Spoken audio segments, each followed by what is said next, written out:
but passed a polygraph examination.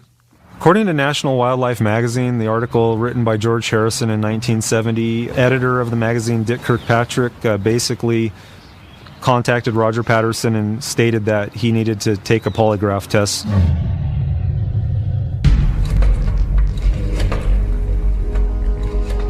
Patterson offered what he said was the first film ever taken of Sasquatch to National Wildlife Magazine. The editor, Kirkpatrick, worried that it might be a fake and ordered the test. The article goes on to state that Roger gladly agreed to take it. Now, Mr. Patterson, where were you on October 20th, 1967? Bluff Creek, California. Mr. Patterson, is the creature in your film real? Yes. And it was reported back to the magazine by the examiner that Roger passed the polygraph test with flying colors. Frame images from Patterson's film were printed in the April edition of the magazine. Patterson died in 1972. He swore to his final day that the film was authentic. Roger's been dead for decades, and people are still vilifying him, and pretty much he answered all the questions that needed to be answered when he was alive. The Monster Quest science team will re-examine the footage using state-of-the-art technology. The camera was moving, the subject was moving, and as a result you have a blur of the subject that obscures detail. Professor Jeff Sedlick is a forensic specialist and a leading expert on image manipulation. He may be able to tell if the film is of a real creature. We're not working in commercial software, the kind of software that would be available to a consumer or even to a professional. We've developed our own applications and our own scripts and algorithms that are designed to maximize the amount of detail that we can pull out of images. He will be enhancing the film to look for undetected clues. What I want to do is provide an objective opinion about the evidence that's put in front of me. So I'm looking purely at video evidence and photographic evidence and coming to my own conclusions. The first step is to establish if the film has been tampered with. First of all, the footage came from 16mm film and then was transferred to video, and we don't believe that there's manipulation of the footage here. We're going to break the image down into its component parts. We're going to look at all the pixels. We're going to zoom in close, look for manipulation of the image. We're going to open every channel, every color channel in the image and analyze it separately, because sometimes certain color channels can reveal more detail than others if we suppress certain channels and open up others. For example, if we want to go in and look at just this blue channel, we can see more detail in the face and in the fur here than we can with all the channels turned on. And similarly, we can also go with other channels, including wiping out all the color and zooming in and attempting to see detail, which we can see more of when we strip out some of the color. Perhaps the next most compelling evidence for the existence of Sasquatch are the numerous eyewitness accounts. Using mapping technology, Monster Quest will look for sighting hotspots. What we're exploring here is whether there's a correlation between average annual precipitation and Sasquatch sightings. Frank Orr is a geographic analyst. Using Geographic Information Systems, or GIS, he'll be charting all of the eyewitness accounts since the Patterson footage was shot. First thing that jumps out right away, what's surprising to me, is the number of sightings actually in the eastern United States, California, Oregon, and Washington. And then as we move across the intermontane west, you can see the sightings become more and more limited. The map shows the number of sightings per square mile. The areas in dark blue have the highest concentration of reports. And one of the densest areas is near Bluff Creek. We now have a map. We have a set of data points across the country that we can compare apples to the precipitation values. Orr adds the next layer, which shows average annual precipitation. This is particularly important because a high density of rainfall would be crucial for the survival of a large primate in the wild. The areas with the most rainfall are represented by blue and green. Those with the least by dark orange and red. And it really is quite striking, the fact that when you pass this line, kind of this 100th meridian here, where the average annual rainfall really starts to drop off, you see a very limited number of sightings. It seems like a very strong correlation between sightings and rainfall, as you can see indicated by the dark blue areas. So we've sort of seen, at least looking at the map, that sightings seem to occur where there's more annual average precipitation. Or examines the data in bar chart form. About 80 to 85% of areas across the United States experience something less than about 50 inches of precipitation annually.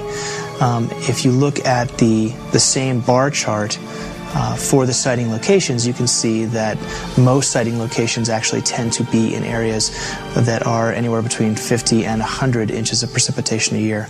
So it is true that most sighting locations occur where there is more annual average precipitation. And I think GIS is a great tool to use to look at the distribution of sighting locations, to attempt to correlate it with other environmental factors, to hopefully come up with some sort of a predictive model to help guide us in determining where sightings are most likely to occur. And if there are people who want to make use of that information to target their studies, I think that would be a great use of the technology. There have also been a large number of casts made of Sasquatch tracks. Dr. Jeff Meldrum will examine these for similarities. Well, I'm often asked what's the best evidence for the existence of Sasquatch. But for me, without a doubt, it's the composite case made up of the footprints themselves. Meldrum has discovered a new way to examine the casts to see if they really belong to an unidentified creature. He looks for a mid-tarsal break, a flexible area of the foot found in great apes, but not in humans. Well, the mid-tarsal break can be considered almost as if there were a hinge in the middle part of the foot that allows the heel to move somewhat separately from the fore part of the foot. Meldrum will laser scan the cast to create a detailed animated model that he can examine to determine if the mid-tarsal break is present. Basically, we take either the original footprint specimen or a duplicate that I've generated here in the laboratory, and we place this on the gurney, and it goes through a series of passes in which a laser scans the surface in excruciating detail and generates then a three-dimensional model. The data will be used to build an animated model that will show how the creature actually walked and determine once and for all whether the tracks were made by a large non-human primate. It's huge. It really is huge as far as bolstering the credibility of these footprints. Here's a feature that is known to maybe a half dozen anthropologists in the United States.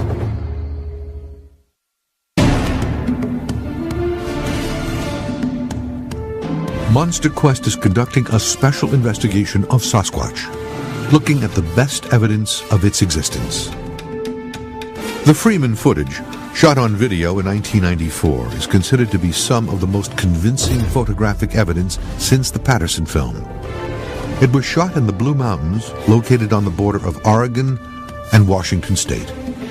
Dr. Jeff Meldrum is very familiar with the footage. Tracks were reportedly found at a spring. Paul Freeman had gone there to film the tracks. Damn. Look at that. While he was, in fact, filming them, something broke out from the tree line and made a quick appearance in the open before it retreated back into the brush and disappeared. Very quickly retreated into the distance. Oh, there he goes.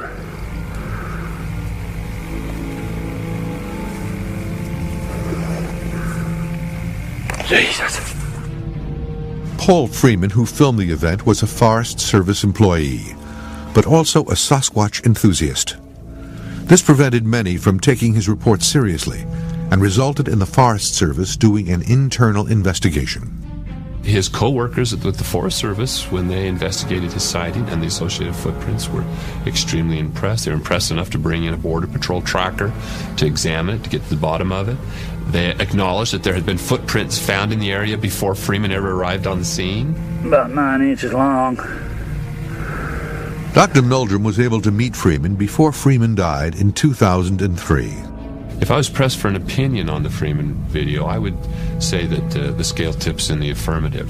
I think regardless of what others have said about Paul Freeman personally, that this video clip on its own merits depicts something that looks very spontaneous and very natural in its appearance and behavior, and is quite consistent with descriptions of Sasquatch. The video is very distorted. It was shot on low-quality 8mm tape, which had reportedly been reused many times.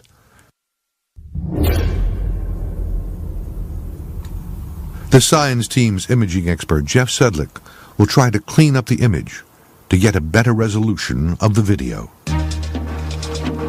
The issue with the consumer-level video cameras is that when you magnify it, you'll find that there has been some compression of the video as it's being recorded.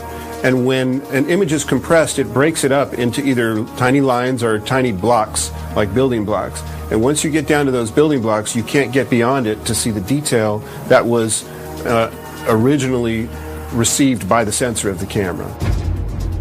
Sedlick runs